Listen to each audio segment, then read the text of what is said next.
Bien écoutez, bonsoir. Merci, cher public, d'être là. J'avoue que la première conférence du cycle, c'est toujours un moment assez émouvant de vous retrouver. Et puis, il y a du bonheur dans l'air. Voilà. Alors, merci à l'université qui nous accueille gracieusement et nous soutient depuis notre création, 1995. Mais surtout, merci à vous, Annette Levorka, d'être là ce soir pour cette conférence inaugurale. Alors, depuis notre création, l'histoire a toujours été à l'honneur. C'est vous dire si nous sommes heureux de vous recevoir. Alors, vous avez fait d'abord des études de lettres et de choc des années 68, si j'ai bien lu votre biographie, fait que vous vous lancez dans des études d'histoire que vous ne lâcherez plus.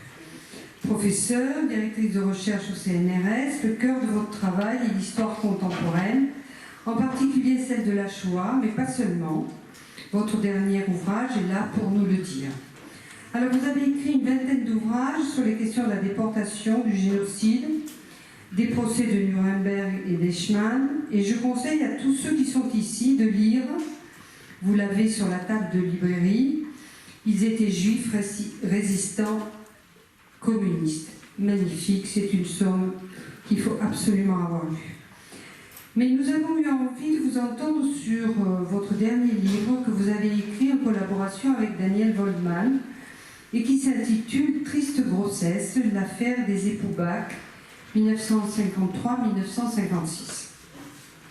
Alors cet ouvrage est un exemple formidable pour entrer dans une histoire qui met au centre des destins singuliers, puisque nous sommes tous singuliers. Oh, évidemment, ce n'est pas l'histoire des grands coups de tonnerre, des flamboyances, mais celle d'un passé, qui nous invite à comprendre dans quelle marmite, souvent obscure, les vrais changements ont eu lieu. Vous nous parlez donc de Claude et de Ginette Bach, et d'un drame de la misère, qui aurait pu rester silencieux et invisible comme tant d'autres. Vous nous parlez d'un procès, il y a eu mort d'enfants, qui aurait pu passer aux oubliettes si une gynécologue du nom de Marie-André Lagroix-Veillalé ne s'était saisie de cette tribune qui était un procès pour faire changer le mauvais ordre des choses. Et il va changer. Et surtout dans ce livre, nous suivons deux historiennes qui, 50 ans plus tard, ont fait ressurgir une empreinte visible et proprement humaine de ce qui aurait pu être un fait divers passé à la trappe de l'oubli.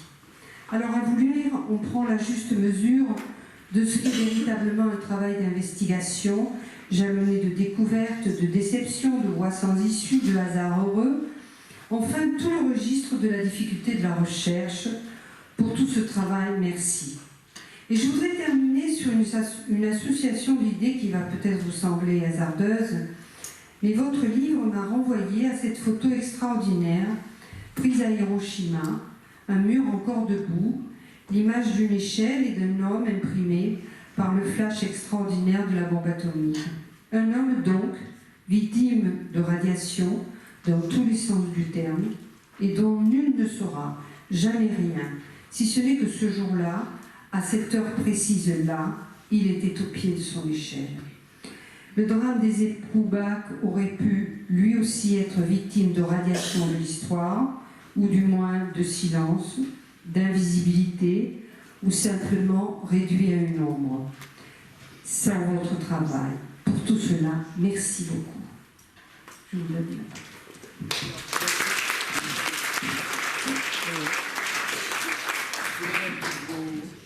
Il faut mettre le son. Est-ce que c'est bon? Est-ce que c'est bon? Est-ce que c'est bon? Oui. C'est bon. Alors, je disais que c'était à moi de vous remercier. Je suis très contente d'être là. Pour vous faire un aveu, c'est la première fois que je viens à Toulon.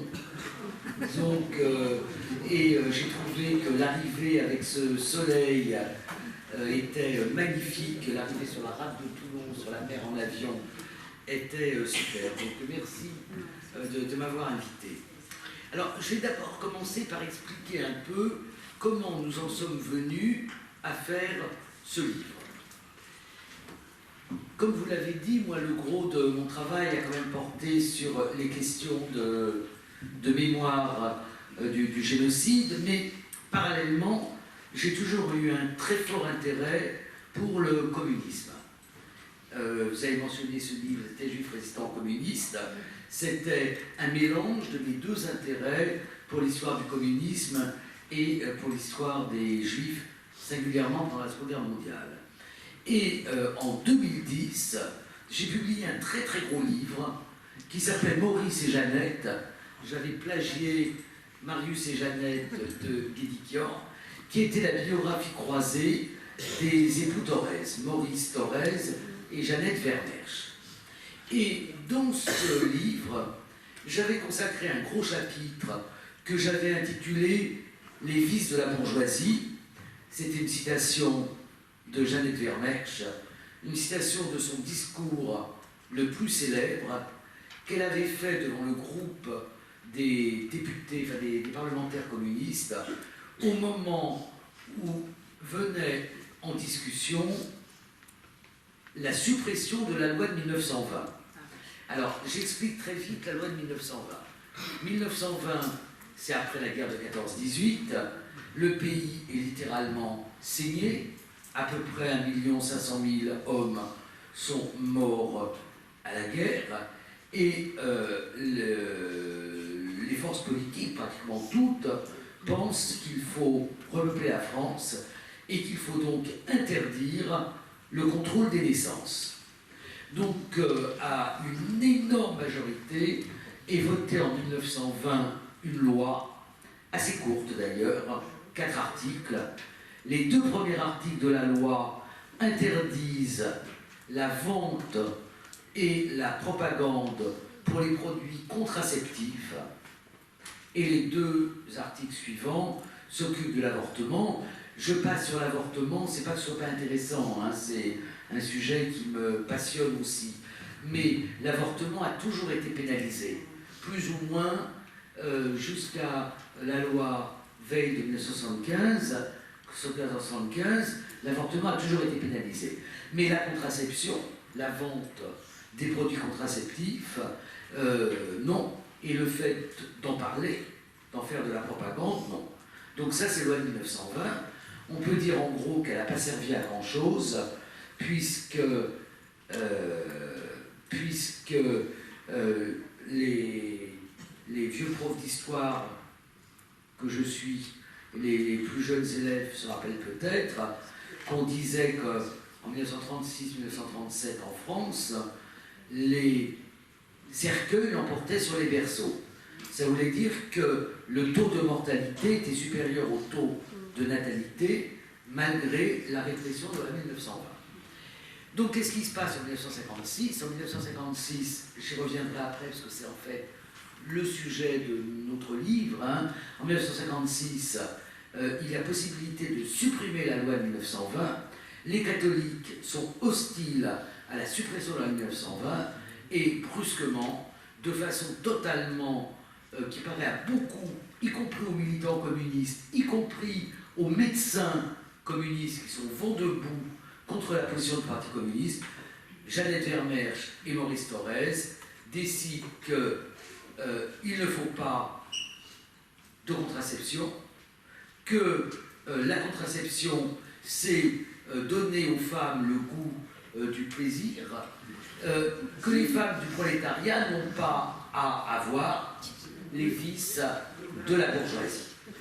Donc j'avais fait donc un fort chapitre qui expliquait les méandres de la position du Parti communiste par rapport, disons, aux choses du sexe en général, homosexualité, contraception, avortement. Et là, j'avais lu tout, hein, parce que je dis aux jeunes, s'ils veulent faire de l'histoire, quand on commence un sujet, il faut lire tout ce que les autres ont écrit. C'est comme ça qu'on peut apporter une petite pierre en écrivant un petit peu plus que ce que les autres ont écrit. Et là, tout le monde évoquait les époubacs, un peu comme l'empreinte de Hiroshima. Mais c'était évoqué de façon bizarre. Tantôt, ils avaient commis un infanticide, tantôt, c'était un homicide involontaire, c'était imprécis et tout le monde se recopiait. Et il n'y avait pas d'études particulières sur cette histoire qui avait quand même été le déclencheur de la création du planning familial. Alors un jour, je crois que je dînais chez Daniel, ou le contraire, Daniel Goldman, et je lui dis, tu te rends compte, personne n'a jamais écrit sur les époubacs.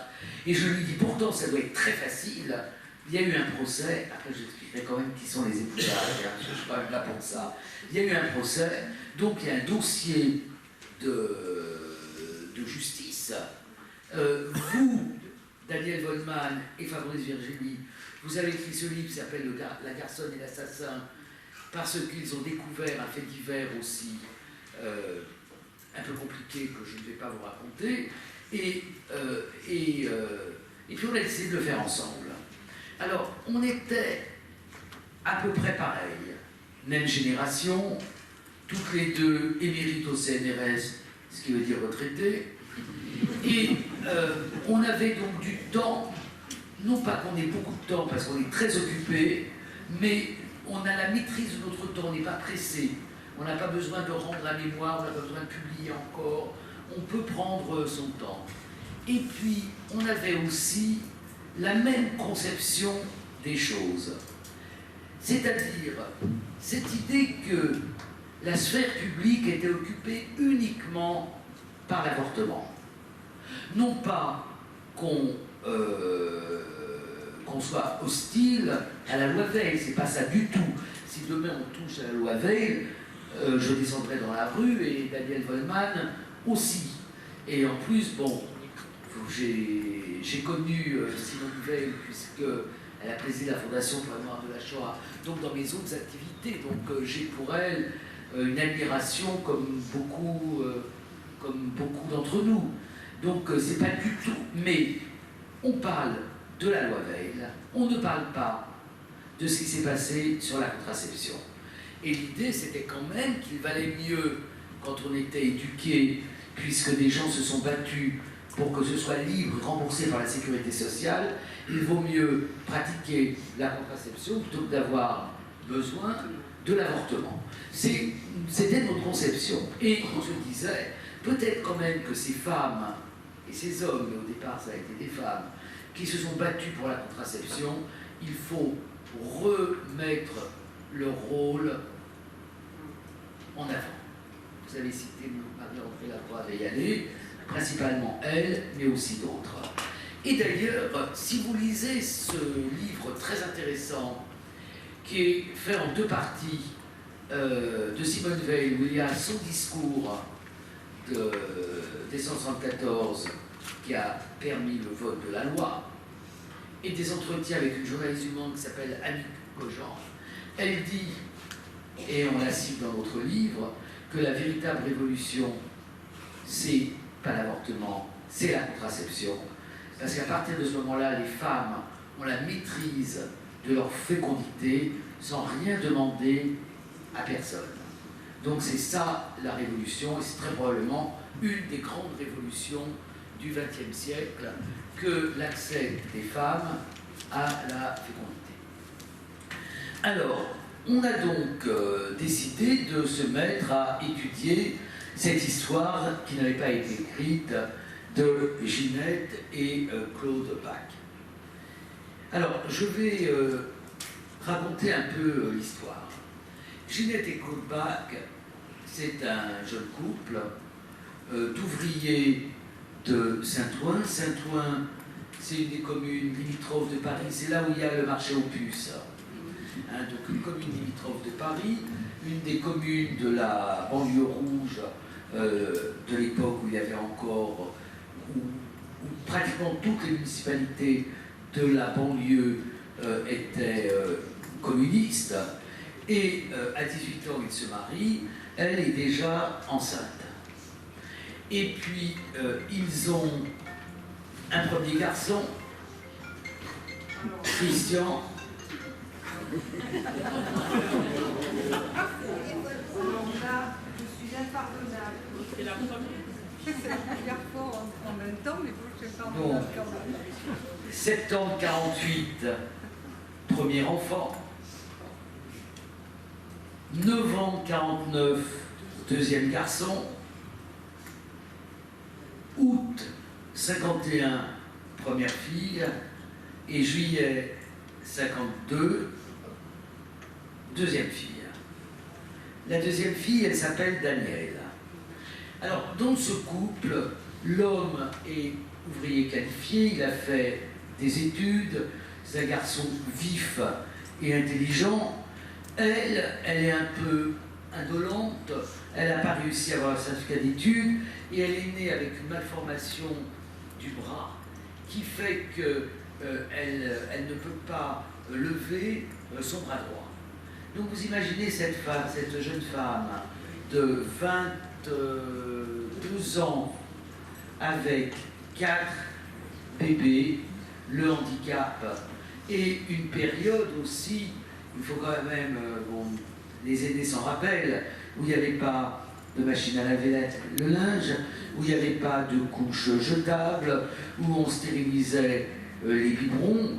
Donc vous imaginez cette femme. Et de façon tout à fait inexpliquée, Danielle, la petite fille, naît avec le même handicap que sa mère, en pire. Alors j'ai dit de façon inexpliquée parce que ça n'a pas l'air d'être un handicap génétique, hein, ça a l'air d'être un handicap mécanique. On a interrogé un peu des médecins, hein, Oui. et ça ne peut pas être un problème d'accouchement enfin ça peut être un problème d'accouchement, mais les 3 autres bébés sont nés parfaitement sans problème. Et petit à petit, elle délaisse ce 4e bébé, d'autant qu'elle se retrouve enceinte. Et quand elle est enceinte du 5e, elle ne s'occupe plus du tout du bébé, ni de l'appartement. Alors ils sont logés, maintenant c'est quasiment le marché aux puces, dans une petite rue de Saint-Ouen. Ils ont un petit appartement de 3 pièces avec de l'eau, enfin l'eau dans l'appartement. C'est pas du tout un logement indécent pour l'époque. Hein, l'époque, qui est une grande époque de crise du logement, c'est pas un logement qui est indécent. Mais elle ne lave plus le linge, elle ne fait pas la cuisine, elle s'endette à acheter des conserves, elle s'endette à aller racheter du linge propre. Le mari fait de plus en plus d'heures supplémentaires. À un moment donné, il veut la quitter. Il a une liaison avec une voisine qui doit être une copine d'école, parce qu'à l'époque, les rues fonctionnent comme des villages. Et à un moment donné, à 8 mois, alors qu'elle ne pèse plus que 2 kilos, elle en pesait 4 à la naissance, à 8 mois, Danielle meurt. Elle meurt faute de soins, faute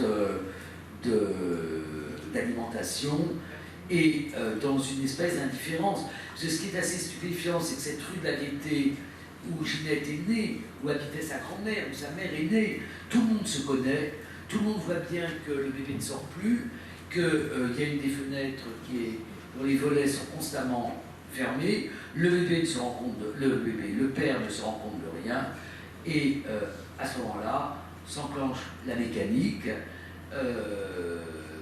le commissaire de police est saisi, on porte plainte, il y a une plainte, une autopsie du bébé, et Ginette est conduite à la petite requête, à la prison pour femmes, et Claude à l'Assemblée. Et il y a un premier procès. Alors, on pourra en rediscuter, mais pour trouver les archives, ça a été un peu compliqué. On raconte ça aussi. Le premier procès, la première surprise, c'est que tout le monde se comporte bien. Les expertises psychiatriques sont bien. C'est-à-dire qu'ils disent elle a une mélancolie, elle est déprimée, elle n'est pas responsable de ce qui est arrivé à son enfant. De façon très étonnante, nous on était persuadés que toute la faute retomberait sur elle et que le juge d'instruction et le juge après exonéreraient Claude, le mari. Pas du tout. Le mari est accusé d'abord, on lui dit pourquoi vous faites comme ça des enfants à à votre femme sans arrêt, vous allez peut-être pu éviter. Donc il dit ah ben elle était très féconde et surtout on le met dans les responsabilités de ce bébé qu'il n'avait jamais vu nu avant sa mort. Et il dit on dirait les photos qu'on a vues des déportés. On est en 53. C'est quelque chose qui est tout qui est dans toutes les mémoires à cette époque-là. Malgré tout, devant un jury d'assises composé uniquement d'hommes, 7 hommes, alors que les femmes ont le droit de vote, donc à partir du moment où les femmes ont le droit de vote, les jurys étant tirés au sort sur les listes électorales, il aurait pu y avoir des femmes. D'ailleurs, dans le procès suivant, il y aura une femme. Ils sont condamnés tous les deux à 7 ans de prison. Est-ce que c'est beaucoup? Est-ce que c'est pas beaucoup? C'est difficile de répondre parce qu'il y a quand même eu la mort d'un bébé. Donc même si on est plein d'empathie et de commisération pour Ginette, ils ont quand même laissé mourir tous les deux un bébé. L'avocate qui a été commise d'office, donc on est allé la voir, c'est la seule qui est encore vivante de cette histoire. Elle avait le même âge pratiquement que le jeune couple. Elle était excessivement brillante et elle a réussi à faire casser le jugement pour vice de forme. Donc le jugement est cassé et il y a un second procès. Entre-temps, ils sont en prison. Ginette est à Fresnes. À Fresnes, elle met au monde sa 5e fille, dont elle s'occupe très bien. C'est en fait le seul moment où elle est dans le quartier d'Idénoris de Fresnes. La loi a changé. Les mères peuvent garder leurs enfants jusqu'à 18 mois. Et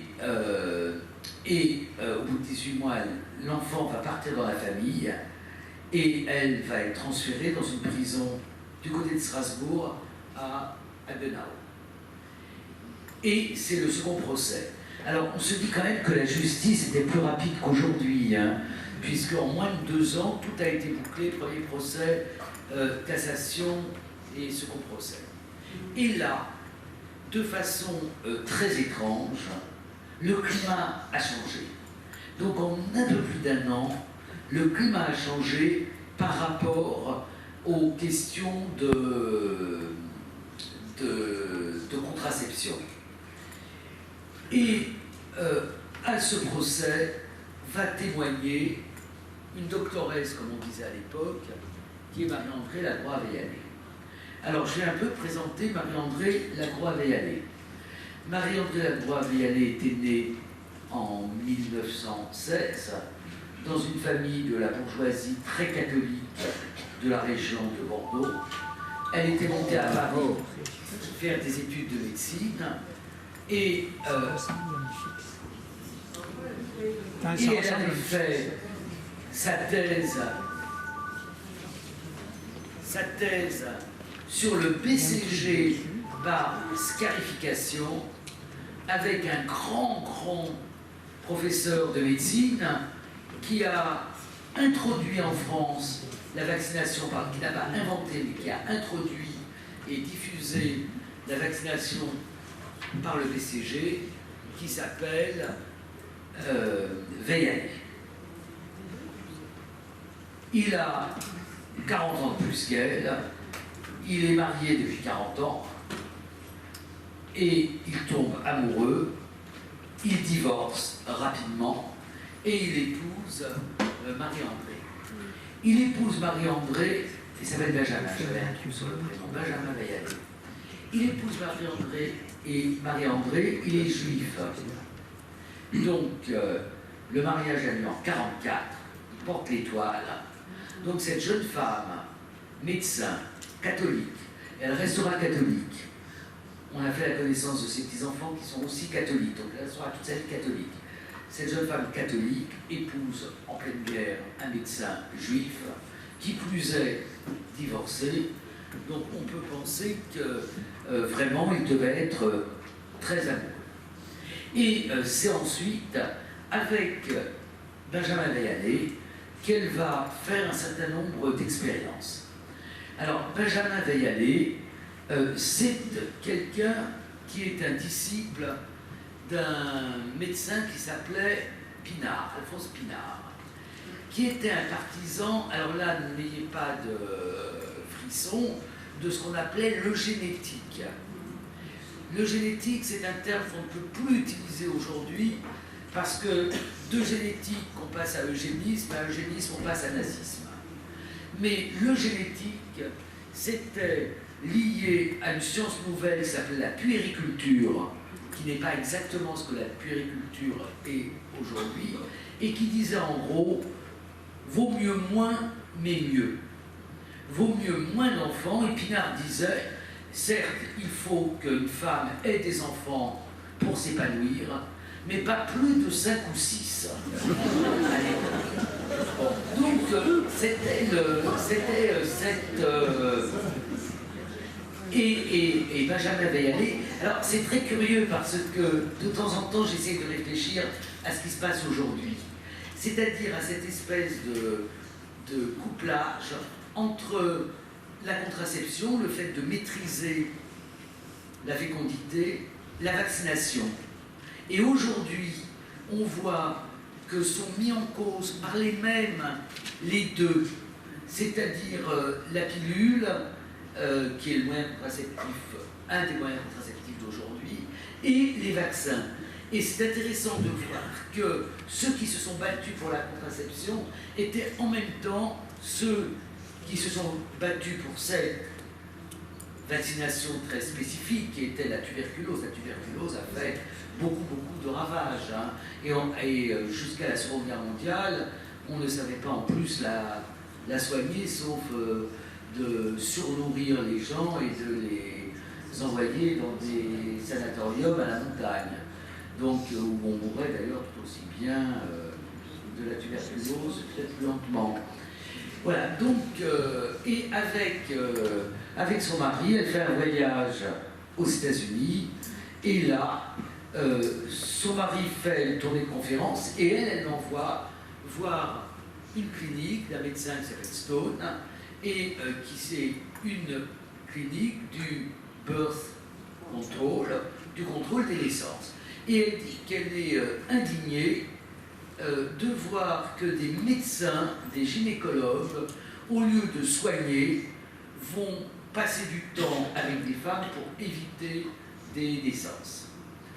Ensuite, elle est gynécologue, elle s'installe comme gynécologue, elle travaille à l'hôpital, elle fait ses études, et elle voit comment sont traitées les femmes qui avortent. Alors il faut savoir que après 45, pour des raisons qu'on a du mal à expliquer en entier, on a à la fois ce qu'on appelle le baby-boom. Le baby-boom, c'est une augmentation exceptionnelle des naissances qui commence d'ailleurs pendant la guerre, mais ça ne se voit pas parce qu'il y a beaucoup d'hommes qui ne sont pas là, qui sont prisonniers de guerre, et qui va durer très longtemps, et qui fait que les femmes ont 3, 4, 5 enfants. Mais en même temps, il y a le boom de l'avortement. Et très souvent, les femmes alternent un avortement, une naissance, un avortement. Quand ma mère, qui a 94 ans, excusez-moi, et avec qui on discutait de ces questions, dit il n'y a pas une de mes amies qui ne s'est pas fait avorter. Dans la génération des gens qui ont aujourd'hui autour de 90 ans, si vous parlez avec les femmes, c'est exceptionnel une femme qui n'a pas recouru à l'avortement.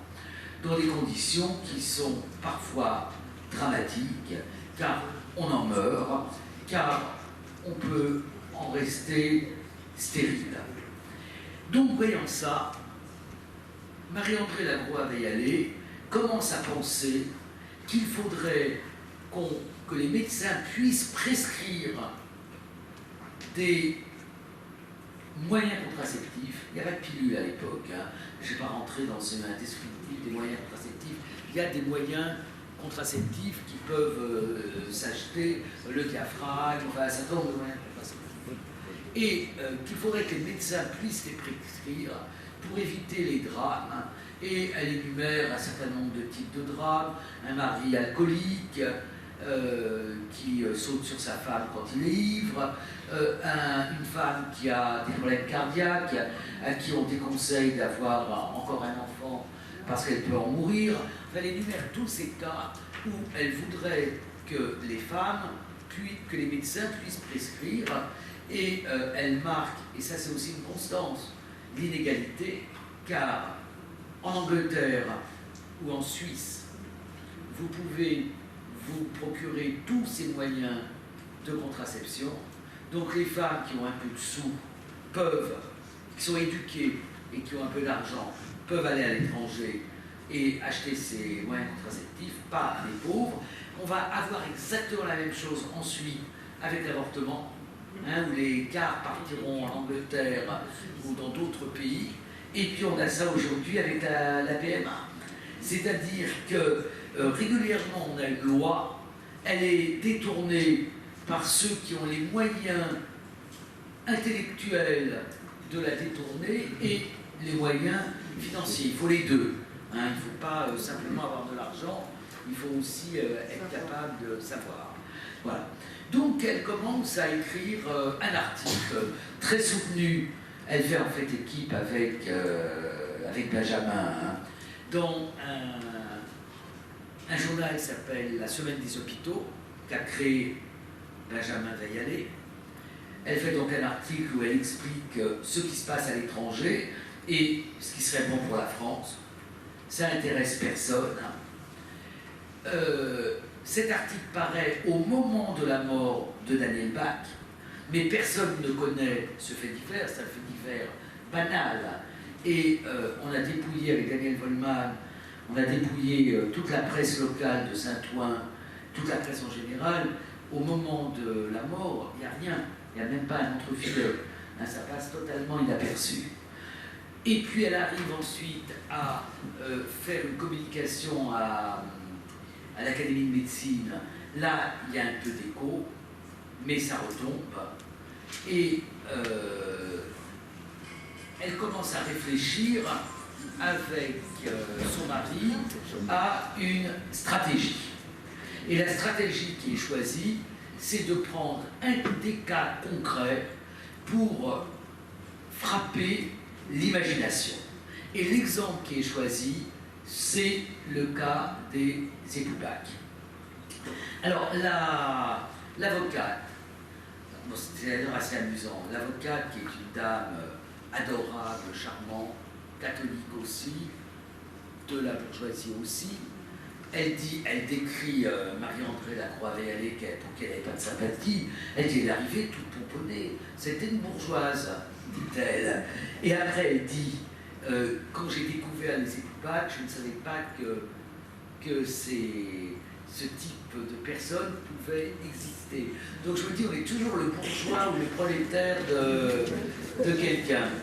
Mais elle a quand même ouvert tous ces dossiers, et Marie-André Lacroix-Veillalé est venue témoigner, comme on dit, sur le fond.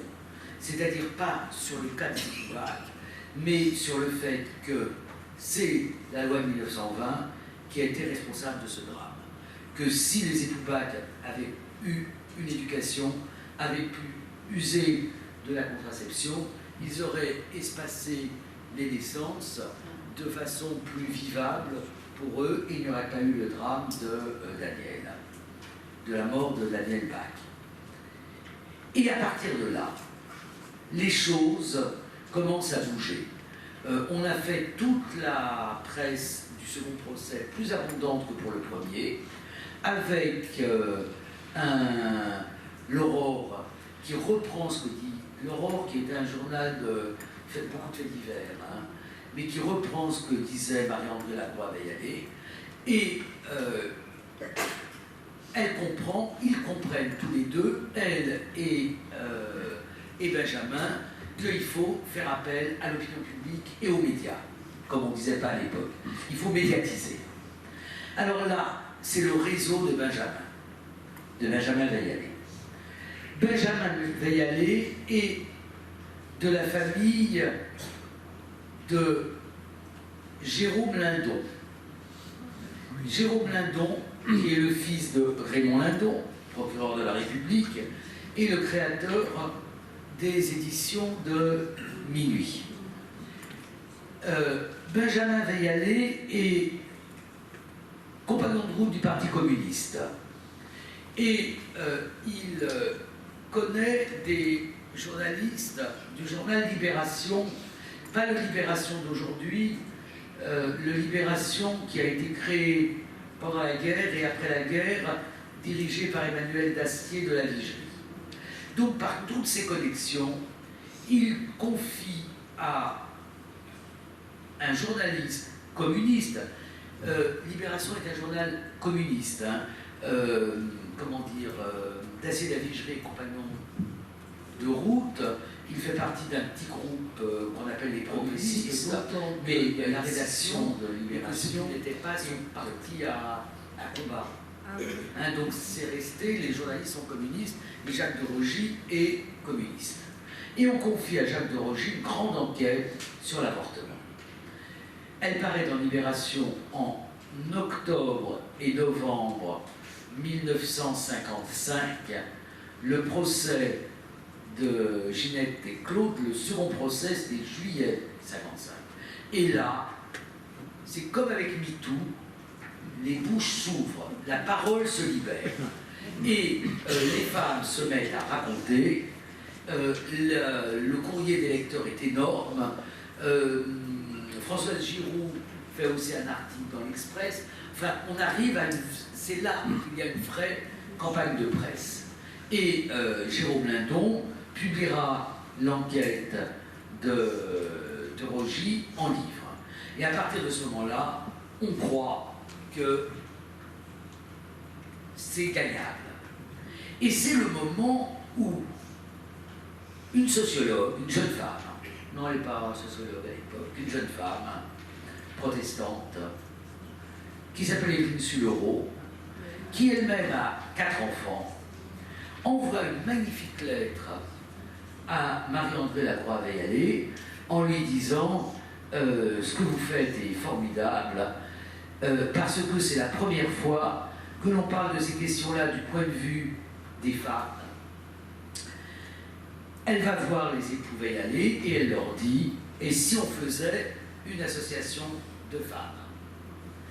Et elle crée toutes les deux, elle dépose le 8 mars 1956. Vous voyez comment la chronologie est serrée. Procès, juillet 1955. Grande campagne de Rogy,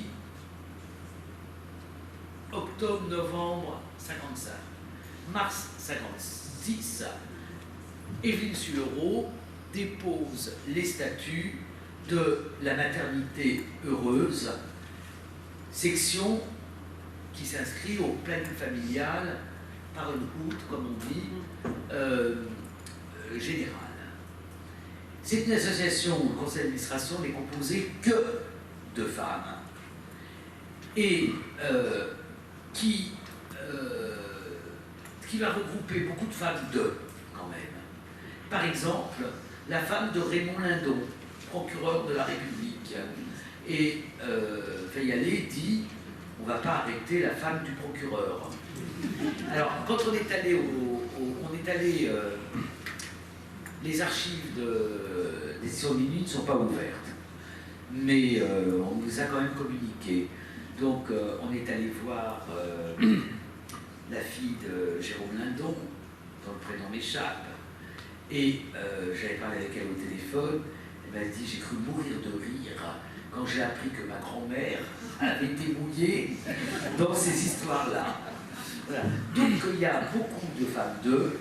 Grosso modo, c'est quand même beaucoup de femmes des milieux protestants, comme Sullereau, juifs non, juifs pas, comme Benjamin Veillalé, beaucoup, et puis francs-maçons.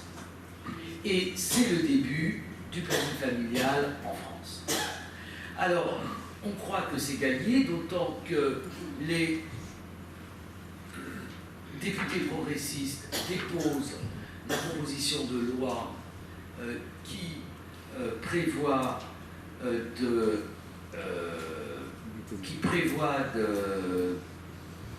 supprimer les 2 premiers articles de la loi 1920, donc de rendre possible la contraception, mais l'alliance des communistes et des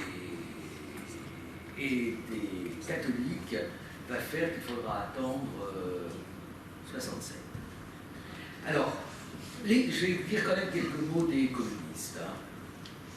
Quand j'ai fait ma biographie de Thorez, je suis allé dans les archives Thorez. Quand Jeannette Vermeer est décédée en 2000, enfin tardivement, il s'est passé ce qui se passe très souvent. Il y a les papiers, les enfants vendent la maison, il faut bien qu'on trouve un endroit pour mettre les papiers, les archives. Ils ont choisi de les donner, ce qui est très bien et très généreux, aux archives nationales. C'est très bien, très généreux, parce que n'importe quelle université américaine aurait acheté ces archives. Et les archives sont donc aux archives nationales. Donc je suis allé regarder, il y a des dizaines, au moins 50 lettres de femmes qui s'insurgent contre la position prise par le Parti communiste. Tous les médecins sont vent debout, d'autant que Jeannette, dans sa grande intelligence, avait déclaré que le Parti communiste allait faire une contre-proposition de loi pour proposer un avortement thérapeutique pour raison sociale. Donc cette expression avortement thérapeutique pour raison sociale, ça a beaucoup agacé les médecins qui ne voyaient pas les raisons sociales pouvant jouer avec la thérapeutique. Voilà. Donc c'est quelque chose qui montre, on est en 56, le Parti communiste est très sclérosé, il ne comprend rien des évolutions de la société et il va le payer cher par son déclin qui va commencer après 58, pas que pour ces raisons-là. Hein. Voilà. Alors, qu'est-ce qui se passe ? Comment les choses vont se passer ? La maternité heureuse va rester la grande association qui va tourner la loi en faisant que les gens adhèrent à l'association pour pouvoir se procurer des produits contraceptifs qui viennent généralement d'Angleterre et qui sont passés par les militantes en contrebande en Angleterre. Mais personne n'a jamais été inquiété pour ça. Et puis petit à petit, les hommes, toute une génération d'hommes, de médecins, souvent francs-maçons, souvent juifs, j'aime pas le terme d'origine juive parce que c'est comme si c'était honteux, mais je dis juif, quoique non pratiquant du tout. Un juif complètement sécularisé, laïcisé. Je pense au docteur Simon notamment, vont commencer à monter les premiers centres de planning familial. Mais il faudra quand même attendre 1967 pour que un gaulliste, donc contre son camp, convainc le général de Gaulle de passer, de supprimer cette loi. Donc il faut attendre 1967 et Lucien Le Hirt pour que enfin il puisse y avoir accès à la contraception. L'accès est très limité, la loi est très contraignante. La loi interdit toujours aux mineurs, et il faut se rappeler que la minorité c'est 21 ans à l'époque.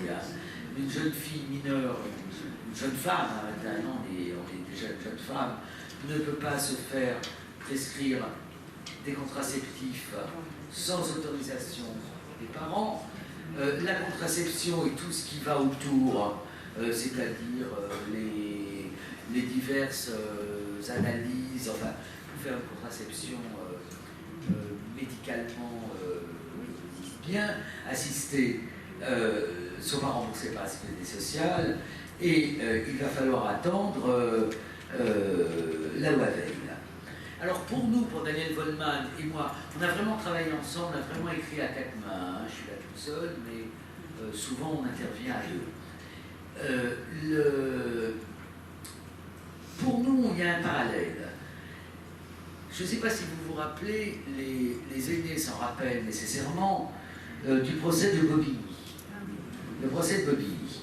C'est l'histoire d'une jeune fille de 16 ans qui s'appelait Marie-Claire, qui a été violée par son copain, qui s'est retrouvée enceinte, et dont la mère, alors il faut tout expliquer maintenant, a été poinçonneuse dans le métro. Ça n'existe plus non plus, les poinçonneurs dans le métro. Donc vraiment un milieu. Donc sa mère, avec ses copines, trouve une femme qui fait l'avortement. Et c'est le copain qui dénonce.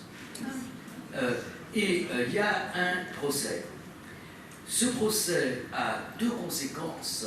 Le premier, les 343 femmes, de Simone de Beauvoir à Catherine Deneuve, des femmes très connues, Delphine Seyrig, qui signent un manifeste disant « J'ai avorté, donc moi aussi, je dois être traduite en justice ». C'est Charlie Hebdo, je sais pas si ça s'appelait Charlie Hebdo à l'époque, qui surnomme ce manifeste le manifeste des 343 salopes. Donc c'est comme ça qu'il est rentré dans l'histoire. Et c'est aussi par une femme, une grande avocate, qui a été l'avocate de Marie-Claire et de sa mère, qui s'appelle Gisèle Halimi, qui crée cette association qui s'appelle Choisir. Et Giscard d'Estaing va mettre dans son programme la libéralisation de l'avortement. Et c'est Giscard d'Estaing, dont on a oublié qu'il a été un président moderniste, la majorité à 18 ans, c'est Giscard d'Estaing qui va confier à Simone Veil le soin de défendre cette loi qui va porter son nom. Simone Veil disait dans les entretiens, là c'est pas des conversations, dans les entretiens, elle disait cette loi ne devrait pas s'appeler loi Veil. La loi Neuwirth doit s'appeler la loi Neuwirth parce que c'est une proposition de loi de Lucien Neuwirth. Donc elle est attachée au nom de ce député. Moi, c'est à Simone Veil, j'ai défendu un projet de loi du gouvernement. Donc en fait, elle devrait s'appeler loi Giscard. Mais la façon dont elle l'a défendue fait que tout le monde l'a appelée la loi Veil. On oublie qu'avant, elle a exigé que soit votée une loi qui changeait les conditions de la contraception, et notamment qui prévoyait le remboursement par la sécurité sociale. Donc pour nous, il y a un parallèle de procès, même si l'écho du procès de Zekoubac n'est pas exactement celui de Bobigny, deux procès qui ont abouti à deux modifications de législation qui ont beaucoup changé la vie des femmes. Voilà, je vais peut-être arrêter là. Je peux continuer, on peut arrêter. On continue. Oui, continue. Question. On passe au question, vous voulez bien Deuxième procès. Vous voulez avoir une précision? Alors, deuxième procès, ah oui, parce que j'ai oublié de le dire. Deuxième procès, ils sont condamnés. Il y a une femme parmi les jurés. Ils sont condamnés à 2 ans de prison. Donc la peine de 7 ans est ramenée à 2 ans, qui est couverte par la détention. Ils sortent libres. pour le deuxième procès. Et ce qui est très difficile à expliquer, alors on peut vous expliquer donc le mécanisme comme je l'ai fait, comme je vous l'ai expliqué là, mais ce qui est très difficile à expliquer, c'est pourquoi l'ère du temps a changé comme ça en un an et demi. C'est-à-dire qu'en un temps très bref, quand on regarde la presse c'est bourreau d'enfants, la presse du premier procès est très violente contre eux. La presse du second procès est beaucoup plus indulgente. Et on sent qu'il y a un mouvement qui est un mouvement qui va vers l'indulgence par rapport à ce fait divers. Mais moi, je voulais vous poser la question. Attends, micro. Je voulais vous poser la question. En fait, on se rend compte que sur très peu de temps, c'est ce que vous dites, sur 2 ans pratiquement, la situation va complètement changer. Mais est-ce que ça ne veut pas dire, au fond, qu'il y a toute une partie du travail qui a été fait, toute une, comment dirais-je, une conscience collective, j'ai envie de dire, peut-être pas dans les partis, peut-être pas au Parti communiste, si j'ai bien compris, mais il y a quand même eu, il a dû se passer quelque chose, c'est pas possible, parce que faire avancer, alors c'est vrai que peut-être il y avait un groupe de femmes qui étaient des grandes bourgeoises quand même, hein. C'était toutes des grandes bourgeoises, et toutes ces grandes bourgeoises, elles avaient du pouvoir, elles avaient le pouvoir de dire, elles avaient le pouvoir. Bon, ce que n'avaient pas les petites gens, les gens du peuple, les gens, je n'aime pas beaucoup ce terme, mais en fait, est-ce que peut-être que le fruit était mûr? Est-ce que je pense que le fruit était mûr. C'est-à-dire que je pense que les drames de l'avortement qui ont été infinis. Je pense que le fruit était mûr et je pense que c'était la fin de Vichy. Il y a quelque chose qui était extrêmement curieux, qui est très curieux. La fin de la Première Guerre mondiale, ça se termine avec une sorte d'explosion dans tous les domaines, d'explosion artistique et de libération des femmes. C'est l'époque de la garçonne. Donc c'est après la guerre de 14-18, il y a comme une explosion de créativité dans tous les domaines et de liberté pour les femmes.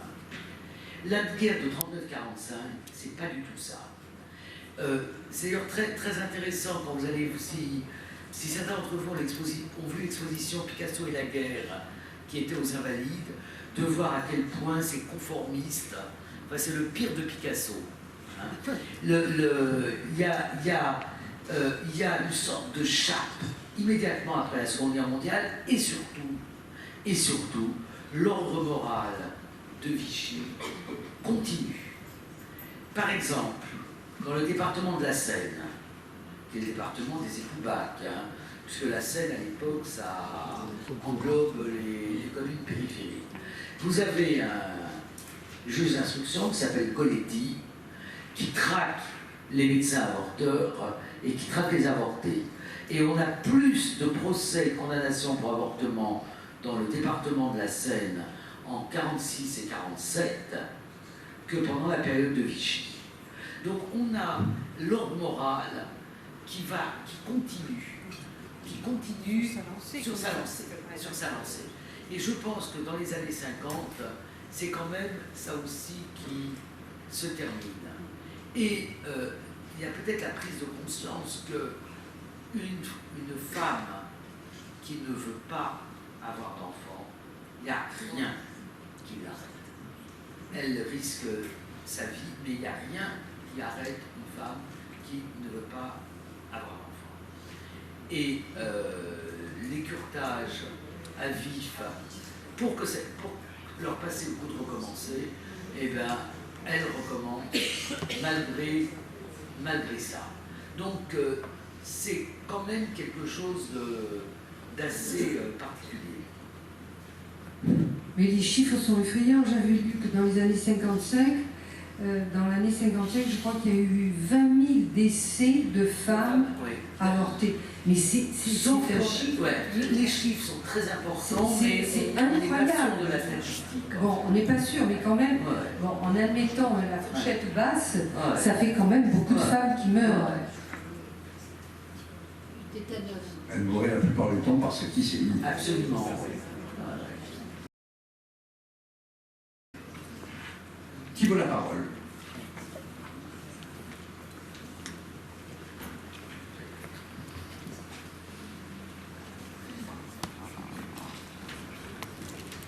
Merci, c'était super intéressant. J'ai un petit point de détail. Qui est-ce qui avait porté plainte la première fois pour le premier procès?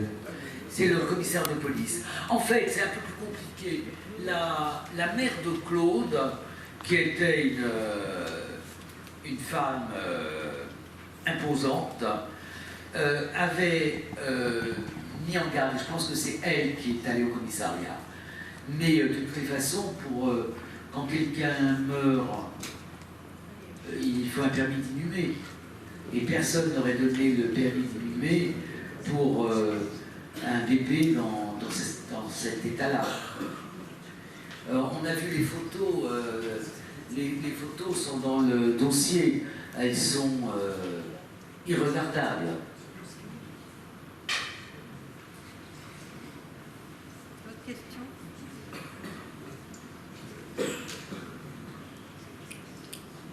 Ah oui.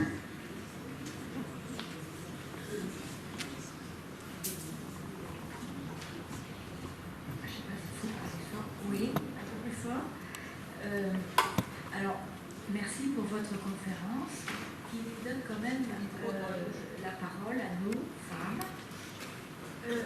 Mais à part Giscard d'Estaing, qu'ont fait les hommes pendant cette période? Alors, à part Giscard d'Estaing, qu'ont fait les hommes? Alors, on va d'abord parler de la politique. À partir du moment où c'est une question de loi, c'est une question de législatif. C'est donc le Parlement, la Chambre et le Sénat qui votent la loi. Alors, qu'est-ce qu'ont fait les hommes? Les hommes politiques, ils sentent aussi leur électorat, les changements. Alors, vous pouvez avoir des hommes qui sont extrêmement hostiles, qui ont des convictions qui les empêchent de soutenir telle ou telle loi, comme la libéralisation de la contraception et l'avortement. En 1965 au présidentiel, François Mitterrand est candidat pour les socialistes, qui ne s'appelle pas les socialistes, la Fédération de la gauche. Et il inscrit dans son programme la suppression de la loi de 1920. Donc, à partir de 65, à partir de 56, proposition de loi des progressistes, il y a eu plusieurs propositions de loi. Donc, un certain nombre d'hommes politiques, de députés, vont essayer de faire bouger la loi. Et puis ensuite, après la création de la maternité heureuse, il y a quand même une nouvelle génération de médecins. Les médecins ne sont pas très progressistes sur ces plans-là, hein, mais il y a une nouvelle génération de médecins qui va, par exemple, un médecin qui s'appelle Fabre à Grenoble, premier centre de planning familial, 1960, Grenoble. Donc vous avez un certain nombre de médecins hommes qui vont aussi se battre pour le planning familial. Les professions médicales restent quand même relativement masculines, y compris d'ailleurs celle de gynécologue, qui est une profession quasiment neuve, parce qu'avant c'était obstétricien. Donc ça jouxtait la chirurgie. Question?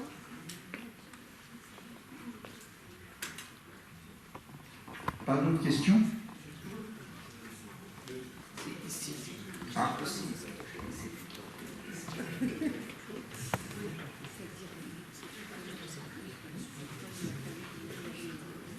Merci, vous parlez de la position des médecins, c'est un sujet qui m'intéresse parce que moi j'étais étudiant en médecine, non pas en 56, quand En 1974, je me souviens de l'hostilité qui nous étonnait, nous révulsait, c'était à Grenoble d'ailleurs, comme il y avait le planning familial d'un côté, mais il y avait l'hostilité d'une part de l'ordre des médecins et d'autre part des grands pontes de la médecine académique de l'époque. Enfin, nos grands patrons, ils étaient tous anti-avortement et violemment. Et donc, en 1900, enfin, au moment du procès, au moment du changement de la loi, l'ordre des médecins a réagi comment? Est-ce qu'il y a eu, de la part de l'élite médicale, une prise de position? Vous avez l'air de dire que les médecins, globalement, étaient favorables à la contraception. Je ne suis pas si sûr que ça. Non. Si vous regardez, alors l'ordre des médecins, c'est très compliqué à étudier, hein. C'est conservateur, mais on a eu la chance, par connaissance, d'avoir accès au dossier de Marie-André Lacroix-Meillet. Dans la notice Wikipédia, il y avait écrit qu'elle avait reçu un blâme du Conseil de l'Ordre. Or, il n'y a aucun signe de blâme du Conseil de l'Ordre dans son dossier. On a eu le dossier. C'est-à-dire qu'on nous a demandé de demander aux enfants l'autorisation, ce qu'on a fait, nous ont autorisé, on a pu regarder son dossier. Mais on voit la peur panique qu'elle a. Peur. Alors, il y a une dame qui écrit qu'elle aurait prescrit des contraceptifs à sa fille qui était mineure. Donc ça, c'est une lettre écrite au Conseil de l'Ordre, une lettre de dénonciation. Et elle a peur qu'on croie qu'elle donne des adresses pour des avortements. Elle était fondamentalement hostile à l'avortement. En fait, elle, Evelyne Sullereau et d'autres ont eu ce raisonnement qui paraît être limpide. Si on fait la contraception, il n'y aura plus d'avortement. Or, ça s'est avéré faux. Les chiffres d'avortement ont beaucoup baissé, beaucoup diminué par rapport à ces années-là, c'est plus 700 000, mais on a une constance à 200 000 à peu près. C'est-à-dire comme si on le... Alors, c'est pareil, vous avez les statistiques, mais vous pouvez aussi parler aux gens. Si vous parlez aux jeunes femmes, vous voyez qu'elles peuvent avorter une fois. Alors, c'est pas du tout les mêmes conditions, à aucun point de vue, hein. Et puis 2 fois, puis 3 fois, puis 4 fois. C'est-à-dire que l'avortement peut être pensé comme quasiment une méthode de contraception. Avec Daniel Goleman, on avait envie de contribuer à ce que ça change. Si la contraception n'était pas si sûre que maintenant, donc prendre la pilule, c'était 85%. Le micro.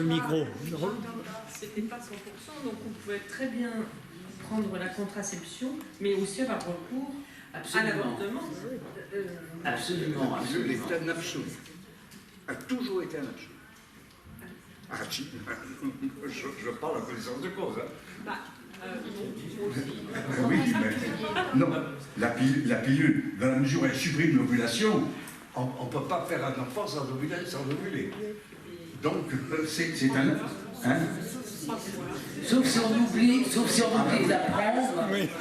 Et c'est le stérilet qui n'était pas...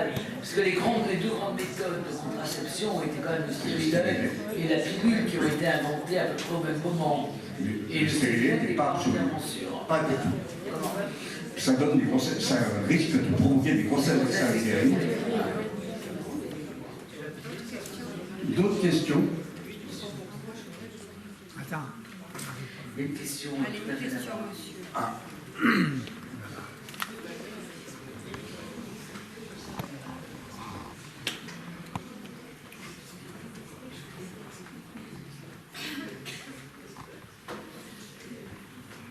Oui, je pense que c'était en 1970, donc je suis professeur d'SVT, j'enseignais donc tout ce qui est contraception poussage. À cette époque-là, j'avais un document d'un laboratoire médical qui, pour la pilule qui ne devait pas encore être autorisée, qui s'appelait mise au repos des ovaires.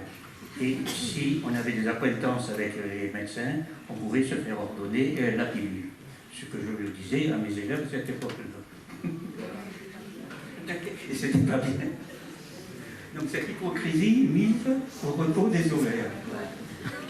Il y a beaucoup d'hypocrisie, y compris chez les grands pontes de la médecine, parce que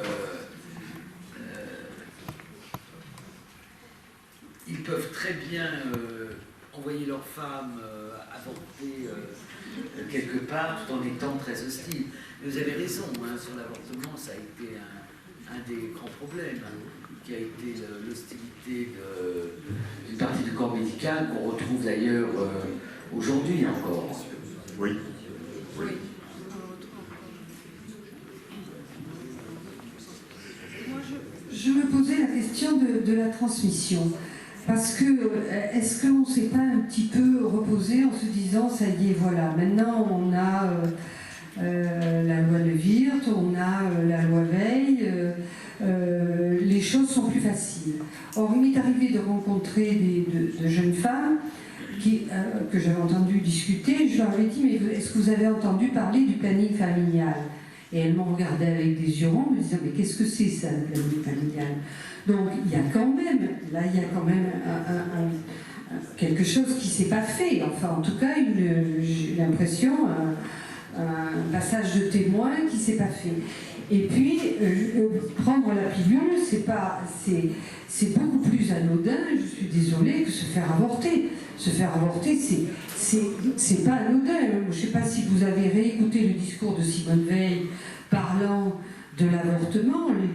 Pas une femme ne se fait avorter de gaieté de cœur. Je veux dire, il faut pas... Donc, je veux dire, il faut continuer à le... Je ne sais pas, il faut l'assainer. Il y a un problème de transmission qui se fait pas bien. Moi, je crois qu'on a besoin de continuer. Alors, je ne sais pas, peut-être que c'est dommage que... Moi, j'aurais bien aimé donner la parole aux petites jeunes générations, là, pour qu'elles témoignent, qu'elles nous disent, je ne sais pas moi, ce que leur ont appris leur mère. Est-ce que leur mère leur ont dit quelque chose de précis? Est-ce que, je sais pas, il y a quelque chose là quand même qu'il faudrait éclaircir. C'est pas possible qu'on continue à avoir autant d'avortements, parce qu'un avortement, c'est quand même pas anodin, voilà.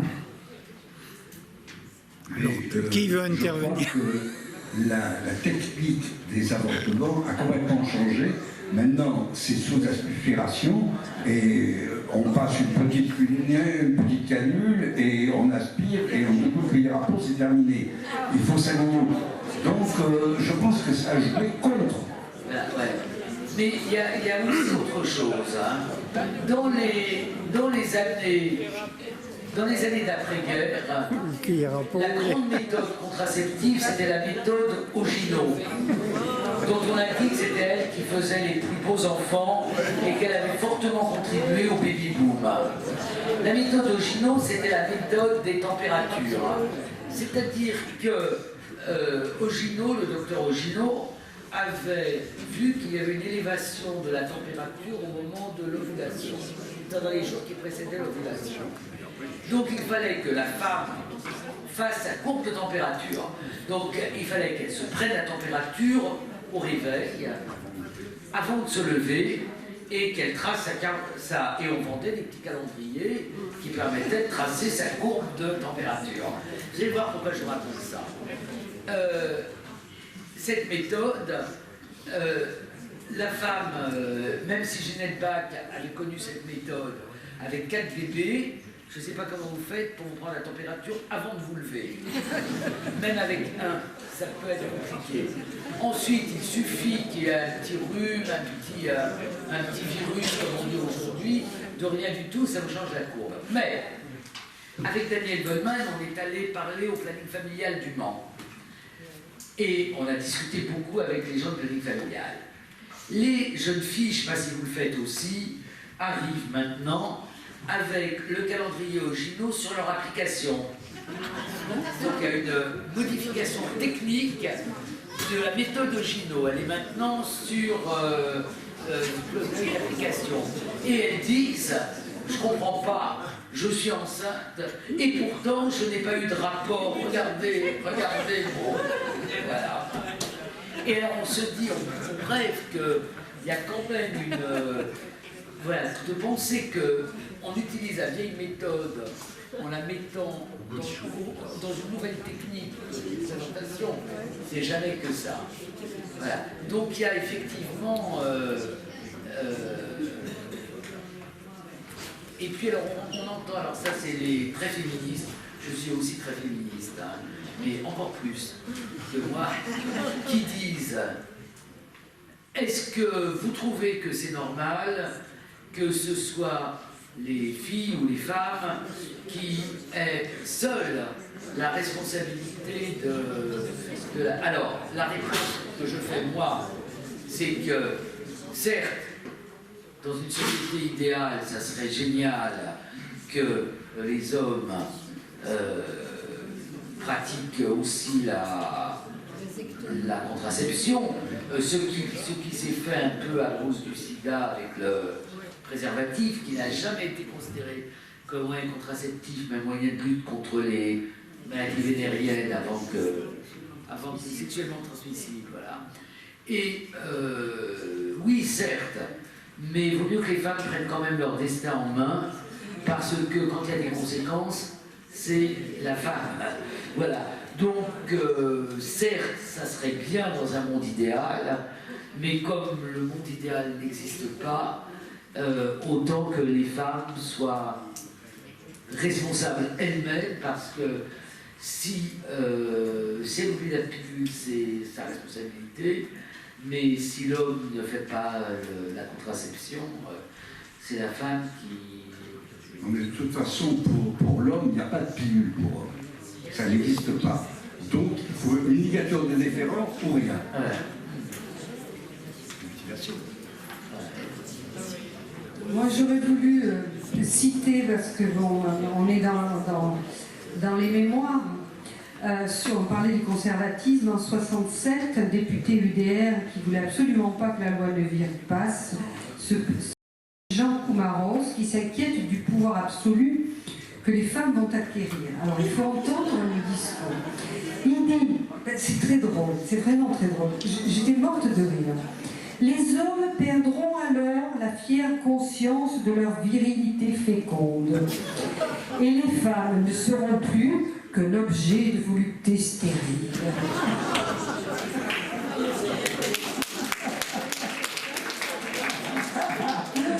Bien, écoutez, je crois que vous me remerciez. Alors, je trouve ça formidable, cette conférence, parce que... Une question. Oui, une question. Nouvelle question.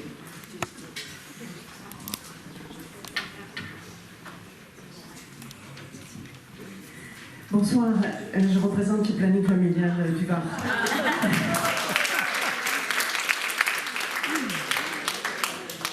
Alors j'aurais 3 petits points sur lesquels je souhaiterais revenir. Vous avez parlé de la transmission et je voudrais rappeler, peut-être que tout le monde ne le sait pas, qu'il y a quand même une loi qui oblige l'Éducation nationale à prévoir 3 interventions par niveau, par classe, donc chaque année, sur la sexualité.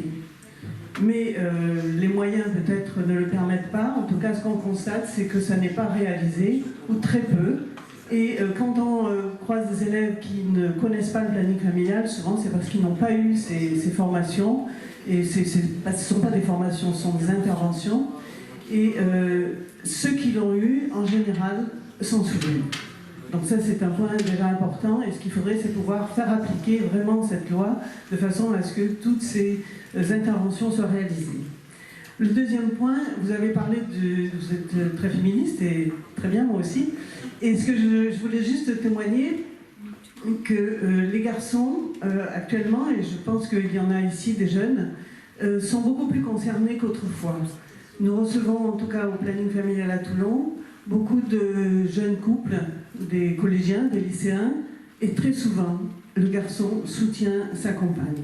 Donc ça, c'est un progrès que nous, on voit, je dirais pas tous les jours, mais quand même vraiment très très souvent, et ça fait vraiment plaisir. Il y a une prise de conscience, en tout cas masculine, sur tout ce qui est contraception et avortement, qui ont bien progressé. Et le troisième point, c'était plutôt un avis de l'historienne. On a la sensation, vous avez un petit peu évoqué ça plusieurs fois, qu'il y a un retour à l'ordre moral. Et c'est vrai qu'il y a toujours autant d'avortements, mais on constate aussi qu'il y a quand même un retour à l'ordre moral qui fait que la pilule ou les moyens de contraception sont dénigrés, notamment le problème d'Internet, où les jeunes collégiens, lycéens qui vont interroger Internet vont apparaître des sites en premier qui sont bien avant celui du planning familial, parce que ce sont des organismes qui ont les moyens de dire des tas de choses sur l'avortement, sur la contraception, qui font que les jeunes femmes ont tendance à se retourner vers la méthode Ogino, vers les méthodes naturelles, etc. Et donc il y a quand même des accidents de grossesse qui sont dus à ça. Voilà, merci.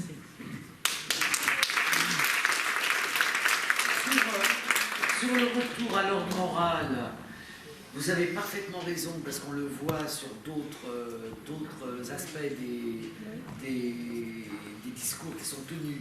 Mais ça va en même temps avec une mise en cause de la science. Et on retrouve ça avec les histoires de vaccination, pareil.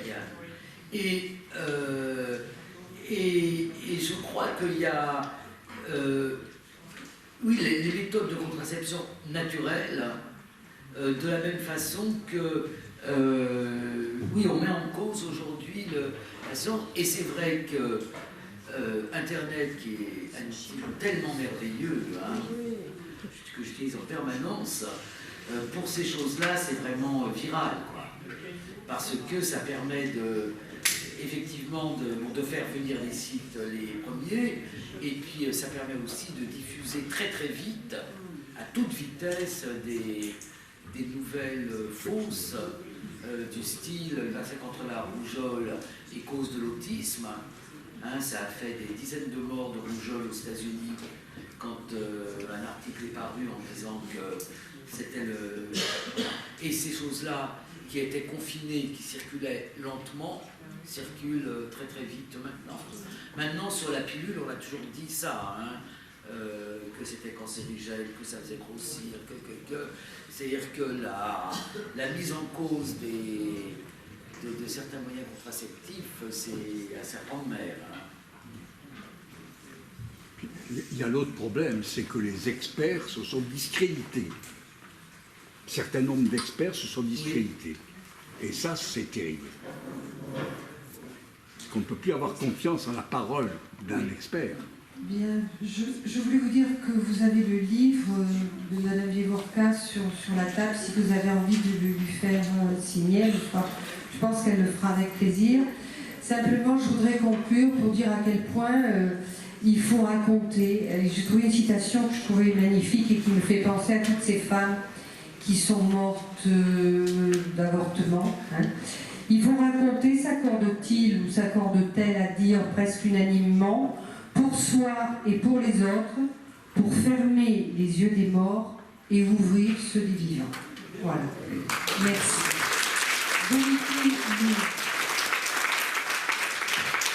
La prochaine. Ah oui, alors, prochaine conférence, c'est Galeb Benchek. Vous avez les programmes. Je pense que c'est une conférence très très importante sur la relation entre l'islam et la République, et sur le grand triptyque républicain, liberté, égalité, fraternité. Je crois que nous avons beaucoup de choses à nous dire. Voilà. Et nous vous attendons nombreux. Merci pour votre présence ce soir.